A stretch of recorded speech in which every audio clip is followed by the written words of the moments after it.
हिंदू धर्म दुनिया का प्रथम और सबसे प्राचीन धर्म है। इस धर्म का एकमात्र ग्रंथ है वेद। वेदों के सार को ही उपनिषद कहते हैं। इसे ही वेदांत कहा गया है। हिंदू धर्म में ब्रह्म को ही सत्य माना गया है, जो संपूर्ण जगत में व्याप्त होकर भी जगत से अलग है। सभी आत्माएं उस ब्रह्म का अंश ही हैं। हिंदू धर्म की सैकड़ों बातें हैं जिसे दुनिया पसंद करती है, लेकिन हम यहाँ बताएंगे मात्र 10 खासियत इस वीडियो के माध्यम से। तो शुरू करते हैं। नंबर 1, उत्सव प्रियता। हिंदू धर्म में प्रत्येक त्योहार या पर्व सेहत, उत्सव, रिश्तों और प्रकृति से जुड़े हैं। हिंदू धर्म मानता है कि ईश्वर ने मनुष्य को ही खुलकर हंसने, उत्सव मनाने, मनोरंजन करने और खेलने की योग्यता दी है। यही कारण है कि सभी हिंदू त्योहारों और संस्कारों में संयमित और संस्कारबद्ध रहकर नृत्य, संगीत और पकवानों का अच्छे से सामंजस्य बैठाते हुए समावेश किया गया है। उत्सव से जीवन में सकारात्मकता, मिलनसारता और अनुभवों का विस्तार होता है। यही उत्सव प्रियता दुनिया को पसंद है। तभी तो ब्रज की होली और कुंभ को देखने के लिए दुनिया भर से लोग भारत आते हैं। नंबर 2, सांस्कृतिक एकता।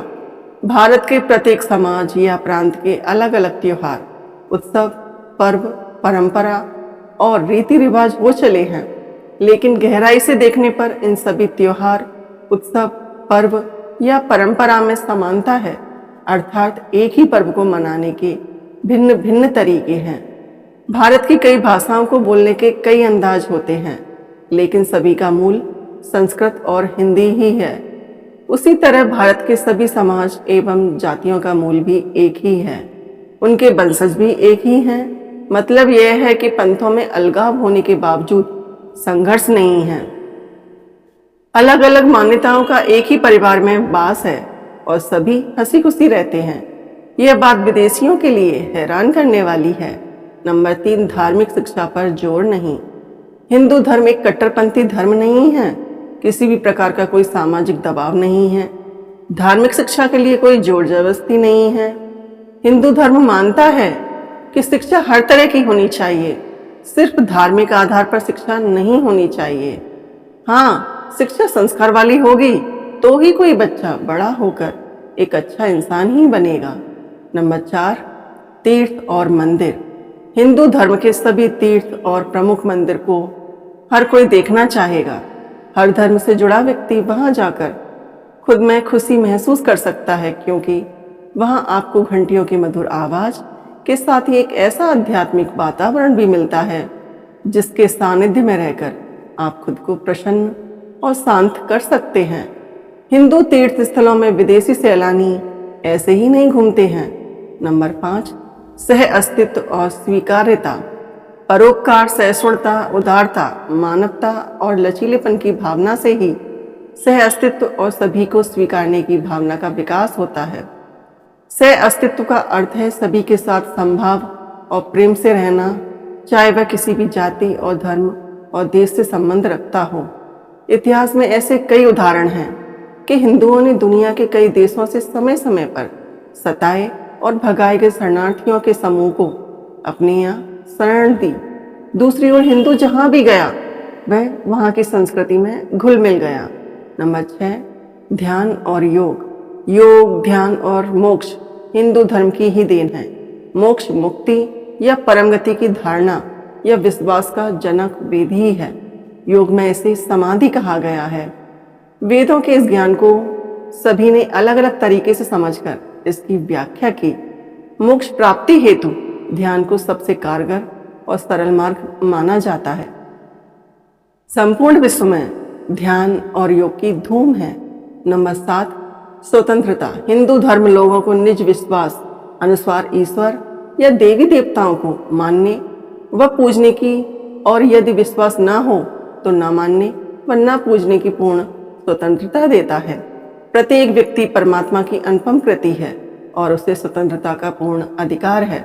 वह इसके लिए बाध्य नहीं है कि वह मंदिर जाए, प्रार्थना करे या समाज के किसी नियम को माने।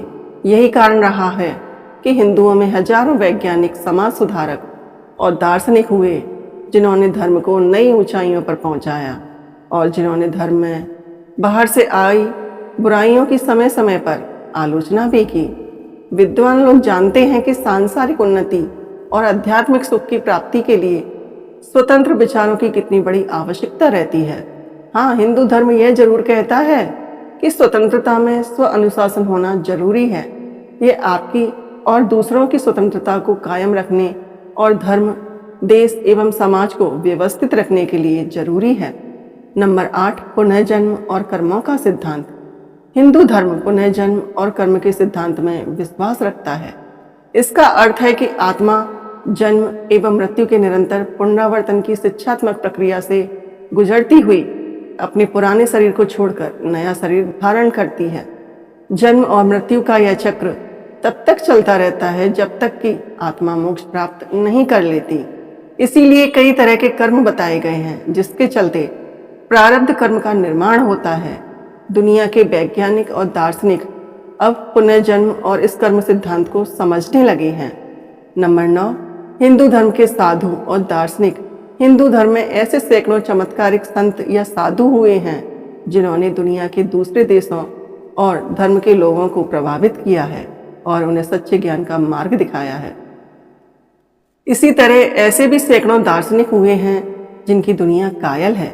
वृंदावन के प्रेमानंद बाबा, नीम करौली वाले बाबा जैसे चमत्कारिक बाबा और जे कृष्णमूर्ति, ओशो, रजनीश एवं विवेकानंद जैसे दार्शनिकों को दुनिया मानती है और उन्हें पसंद भी करती है। नंबर 10, रहस्य और रोमांच। हिंदू धर्म में रहस्य को महत्व दिया गया है। जीवन में यदि रहस्य नहीं है तो रोमांच और उत्साह भी नहीं रहेगा। हर वक्त किसी बात की खोज करना ही रोमांच है। इसलिए हिंदू धर्म एक रहस्यवादी धर्म है। जीवन, आत्मा, पुनर्जन्म, परमात्मा और यह ब्रह्मांड एक रहस्य ही है। इस रहस्य को जानने का रोमांच मनुष्य में आदिकाल से ही रहा है। जिस मनुष्य की इस रहस्य को जानने में रुचि नहीं है वह पशुवत समान ही है। जीवन समझो व्यर्थ ही गया। हिंदू धर्म मानता है कि मनुष्य का जन्म खुद को जानने के लिए और साथ ही जीवन मरण के चक्र से मुक्त होकर मोक्ष प्राप्त करने के लिए ही हुआ है। दोस्तों, आपको हमारी ये वीडियो और इसमें दी गई जानकारी कैसी लगी कमेंट में ज़रूर बताएं और वीडियो को लाइक करें और चैनल को सब्सक्राइब करना बिल्कुल भी ना भूलें। धन्यवाद।